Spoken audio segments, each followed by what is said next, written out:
Hey, what's up you guys, APC123 here, back with another episode of The Darkness. This is the bonus video I promised you guys, so enjoy. Basically, we're going to be talking. Johnny's sitting here tied up, you know, as usual. He likes it that way, he's kinky that way. Anyway, it lives in viscera. Shut the fuck up. Focus. It wants chaos. We're going to be talking about all these relics. So this is all optional, so okay then, let's start. If I can remember how to select one of these.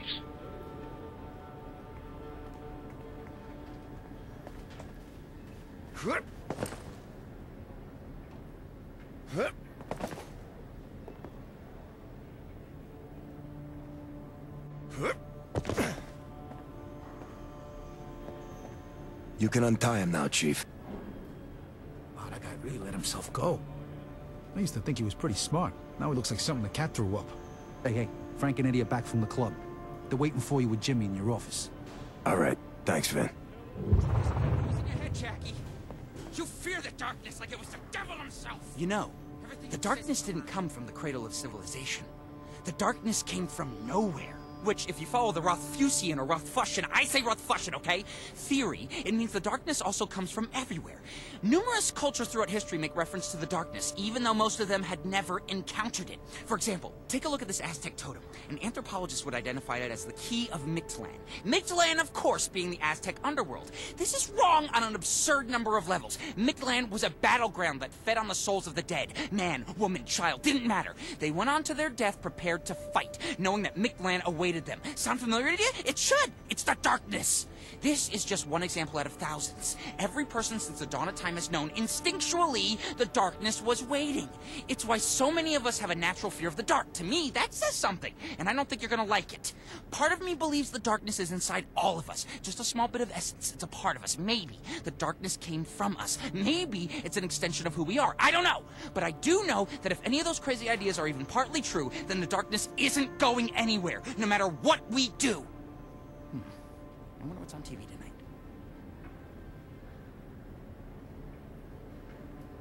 I hope you're not in a good mood, because if you are, I promise this is gonna shit all over it. This is the Lantern of St. Anthony, possibly the most misidentified item ever created. I don't mean people look at this lamp and say, that is a very luminescent club sandwich. What I mean is, most people see this lantern as a symbol of hope, but really, it's a symbol of soul-crushing despair. Now, the outer casing is only 80 years old, but the light inside the lantern goes back, about 1,000 years. In her war against the darkness, the Angelus sought an ever-burning light. She gathered the souls of 100 children butchered by the darkness, and bound them within a glass sphere. This combined lightness of being produced a blindingly powerful light, but only when the dead children felt like it. Turns out kids are fickle little bitches. The Angelus abandoned the sphere, totally apathetic towards the children still trapped inside. The sphere remained lost for quite some time until it was discovered by St. Anthony, the patron saint of lost things. Go figure! Anthony fastened it onto a lantern, believing it to be a gift from God. He was convinced the light would guide a traveler home, but usually it just led them over a cliff or into a bog. So yeah, St. Anthony used this lantern to unknowingly kill hundreds of innocent travelers, all because the Angelus thought the imprisoned souls of murdered children would make a cool weapon. Yay! I gotta say, I'm a little disappointed. I've waited years to see one of these. 7 years, if we're being honest, and it is not living up to my expectations. You gotta understand, only 12 of these masks were ever made. This is probably the only one still in existence. That's already enough to mark this thing as priceless. But it doesn't stop there. No, sir. These masks were forged by a group of monks, known as the Brothers of Men. And we're not talking about run-of-the-mill pacifist monks. The Brothers of Men were hardcore, ass-kicking warrior priests. It was in China, after the fall of the Han Dynasty. The darkness was living in Shuhan, feeding off the War of the Three Kingdoms. Legend suggests that the Angelus appeared to the monks, warning them of the darkness. It doesn't say why the Angelus didn't fight the darkness herself, but it doesn't matter, because the monks, they handled themselves just fine. The monks single-handedly defeated the darkness, using nothing but their fists and these masks. It's said that if a mask caught even the smallest light from the dimmest candle, it would be reflected back 100-fold. The monks were basically walking sunbeams, which sounds goofy when I say it like that, but still, I'm just disappointed to see its magic is long gone. Now, killed to see it in action. Well, not kill, since I guess I'd have to use it on you, and that would be just awkward. You want to know how the Brotherhood got to be the fun-loving psychos they are today? It's all thanks to you. Well, thanks to the darkness. There was one time, only one time, that the Brotherhood succeeded in trapping the darkness, and it drove them insane. The darkness is not to be fucked with, and even when in prison, it is a force to be reckoned with. For decades, the Brotherhood watched over the siphon, the darkness stirring within it, perverting their minds. It wasn't long before the Brotherhood decided the only way to save the world was to destroy it. Gee, wonder who gave them that idea. There was one brother who stood firm against the taint. No, not that kind of taint. Get your mind out of the gutter. Focus! His faith was so ironclad, the darkness couldn't touch him. When he learned what his fellow brothers planned to do, he knew there was only one option. He set the darkness free. Now, this didn't make the Angelus happy. No, she returned to the Earth just so she could deliver the granddaddy of all smitings. That one faithful brother was reduced to ash just moments after he'd saved the world. The Angelus's rage burned so hot, it consumed the brother's soul entirely. He stopped the Brotherhood from destroying all creation, and in return, he became the first human to ever beat non-existence. In all of heaven and earth, the only thing left of him are these ashes. The ashes of the unnamed. Kinda lends credence to that saying, no good deed goes unpunished.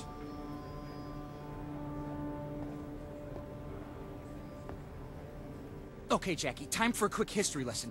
Buddhism was founded by Siddhartha Gautama. I don't even know if that's the right pronunciation, just go with it. Siddhartha led an extraordinary life, but for our purposes, his death is what's important. History says Siddhartha announced his imminent death at the age of 80. Immediately after making this announcement, he ate his last meal. It was an offering made by a blacksmith. Siddhartha then became ill and died. Obviously, there was more to it, but I'm not here to teach Religion 101. Those are the main points. Before dying, Siddhartha made sure his followers knew that the blacksmith had nothing to do with his death, because, from all accounts, Siddhartha was a pretty stand-up guy.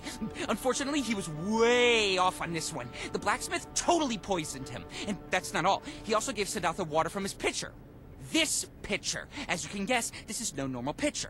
This pitcher works like a soul pump. Drinking out of it creates a mystical vacuum inside the jar. Stop drinking, and your soul is whooshed into the clay, where it remains until the magic is broken. The magic on this relic is unbelievably strong. It's held for over 2,000 years, and that's why this relic has earned the name Siddhartha's Tears, because Siddhartha is still trapped inside. Who'd do such a thing to such a nice guy like Siddhartha? I think you already know. The darkness is the enemy of peace and unity. Its wrath is not always violent, but it is cold and unyielding. Just like Siddhartha's tears. Or the Red Sox.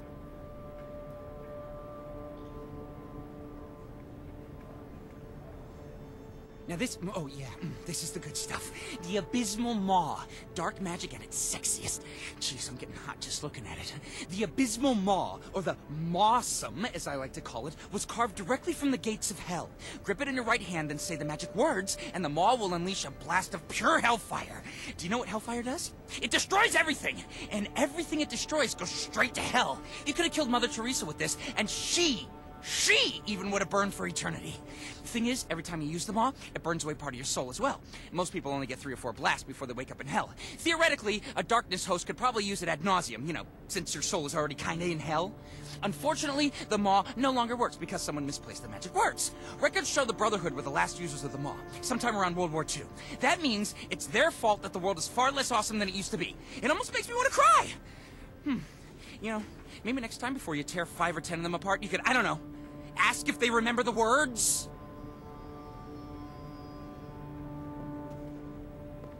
Whoa, hold up. Whoa. Whatever you do, for the love of God, don't ever let that blade touch your skin. I mean, what do you think you're doing bringing that here? Well, okay, yes, this is your house, so I guess you can do whatever the fuck you want. But remember, I'm here to help you figure if what you want to do is actually something you don't want to do. Trust me when I say, using that knife falls into the latter category. That's a furba, which on its own is dangerous enough to a guy like you. A furba's blade will pin a demon to the spot. Once that's done, only the person who shanked the demon can free it. Now, it is possible that a normal furba wouldn't be strong enough to bind you, but this is the Trinity. Its blade was forged from the 3 nails that crucified Christ. Not normal! Extremely not normal! If you'd cut yourself with the Trinity, you would have been paralyzed. The only person who could have set you free would have been you, which you wouldn't be able to do because you would be paralyzed. Do you see the paradox here?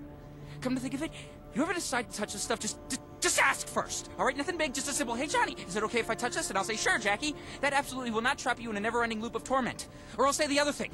You know, no. You know, Jackie, you bring me the nicest things. Your methods could be a little less mass murdery, but who am I to argue? Anyway, you wanted to know about this piece. It looks like a panel from the Metatron steel. Steely. I don't know. We're gonna say steel, okay? Which would be amazing if it weren't impossible.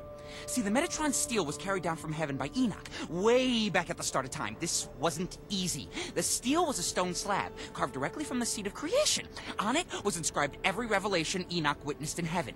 The amount of knowledge contained on just an inch of this thing would shatter our every notion of creation. So, of course, someone fucking lost it. Lucky for us, someone else was smart enough to copy it. Well, parts of it. This is one of those parts. It's called the Sister of Light, and it's pretty important, at least concerning you.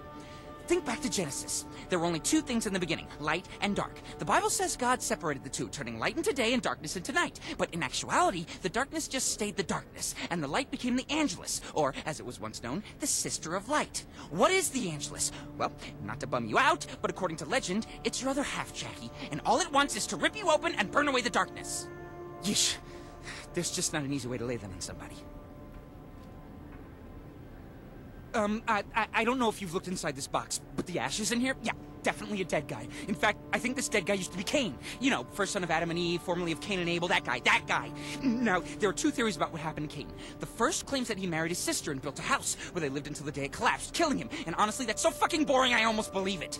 The second theory, however, claims Cain wandered the world for 100 years. See, God had set him on a path of atonement. So, alone, armed with nothing but his murder stick, Cain fought to rid our world of darkness. And by all accounts, he was pretty good at it. Not that I'm surprised. I mean, this is the guy who invented murder, fratricide, and hate crime all in one go. Obviously, he had talent. But talent won't get you very far against the darkness. Cain had heard of a woman called the Sister of Light. We know her as the Angelus. Cain tracked her down, seeking an ally against the darkness. Thing is, the Angelus is one nasty bitch. Real stickler for the rules. 100 years couldn't remove the stench of Abel's blood, so when the Angelus got a whiff of Cain, she burned him on the spot. Seeing as how I'm holding a box of his ashes, I'm inclined to believe the second theory. I hunger for blood! Okay, that was weird. That was weird. Okay, so you know the story of the Ten Commandments, right? Of course you do, okay? Moses went up a mountain to receive God's law. When he came back down, Moses found his people worshiping a new god, the golden cow. But they didn't call it the golden cow, it had a name. But legend says God struck it from man's tongue, never to be uttered again. Nowadays, we just call it the graven image. Well, Moses was pissed, obviously, so he disbanded this little cow cult. Some of his people, being of a progressive mindset, were like, hey, what about freedom of religion, man? To which I assume Moses responded, you're kidding, right?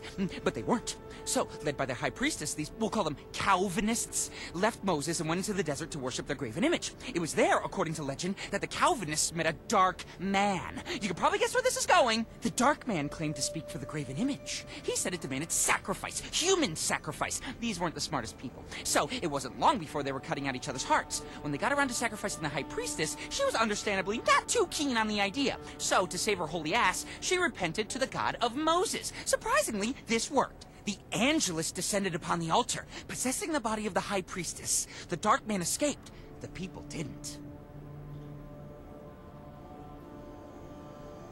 This one's a little tricky. You know the story of Noah and the Great Flood, right? Okay, humanity grows wicked, God floods the planet, family survives on floating zoo. Classic Sunday school. Well, here's what really happened. As you know, the darkness feeds on human suffering. Well, let me tell you, if you think life sucks today, imagine how bad it was back then, before indoor plumbing. The darkness was at an all-you-can-eat smorgasbord of pain, and every meal was making it stronger. Seeing as the Angelus was indisposed at the time, God decided to step in with one of his great ideas. Noah builds the ark, God floods the earth. 99.9% of mankind dies a horrible death. Darkness is destroyed. Huzzah! But did that happen?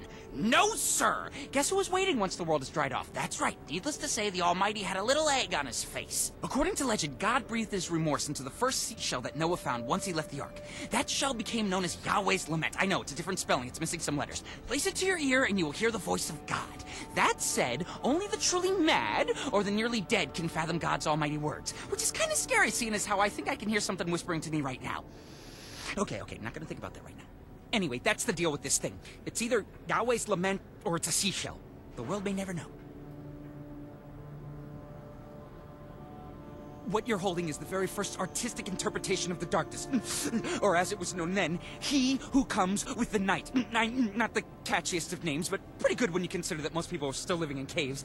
Anyway, At this point in history, Cain, you know, Adam's son, as in the Garden of Eden, first guy to ever walk the earth, Adam, had dealt with most of the demons and assorted nasties that still roam the world. But no one had faced the darkness yet. See, God protected Cain from the darkness by making him unkillable. It was a great plan. If you happen to be Cain, everyone else, not so much. Murder didn't stop just because Cain ran out of brothers to bludgeon, so the darkness still had plenty of souls to latch onto. Some legends suggest the darkness was first carried by a son of Lilith. Others say it was a Nephilim, but I don't buy that one. We'd all be dead if that was the case. Not that it matters. Okay, whoever it was, through him, the darkness raped, ravaged, and generally fucked things up. Only the Angelus had the power to face the darkness. All Cain could do was warn people. So he sculpted 12 of these statues, entrusting them to 12 holy men. They carried these statues across the land, spreading word of he who comes with the night. But the darkness did not want to be known. Within a year, it had devoured all 12 of them. The statues were gone, shattered, or lost to time. Well, until now, apparently.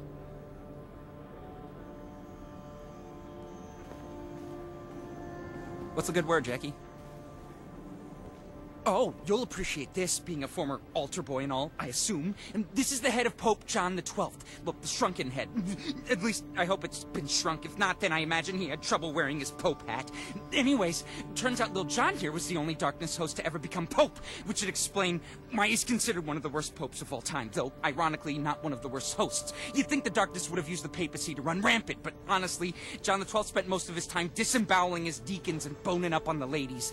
Actually, never mind. Now that I think about it, he did summon a few not-so-minor lust demons into the Vatican, then turned it into a brothel. And by brothel, I mean charnel house, a.k.a. place where dead bodies are dug up and stored after their graves are more or less desecrated. So, yeah, Pope John the 12th was a huge dick, in more ways than one. Small side note, I have it on good authority that 3 of those demons are still around doing their thing. So, do yourself a favor and never take a naked tour of the Sistine Chapel. Not that they offer one, still. Just don't.